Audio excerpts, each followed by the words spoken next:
به نام خدا. داستان مردی که خدا او را 100 سال میراند و دوباره زنده کرد.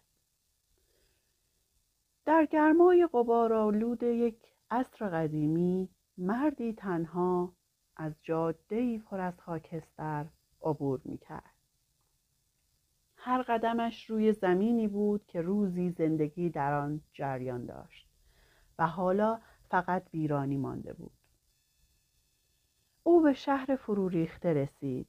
دیوارها شکسته، سقفها فرو ریخته، سکوت سنگینی آنجا فرمانروایی می‌کرد. مرد به خرابه ها خیره شد و آرام گفت: چطور ممکنه این شهر دوباره زنده بشه؟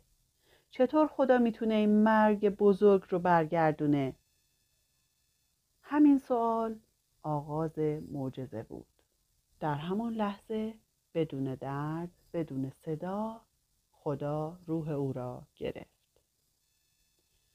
1 روز گذشت، 1 ماه، 1 سال و زمان مثل موجهای بی پایان 100 سال را بلعید. و بعد مرد چشمهایش را باز کرد، نفس کشید و خیال کرد فقط چند ساعت خوابیده. اما ندایی به او گفت: نه، 100 سال گذشت. مرد گیج شد، به غذایش نگاه کرد. نان همان بود، آب تازه بود، هیچ چیزی فاسد نشده بود.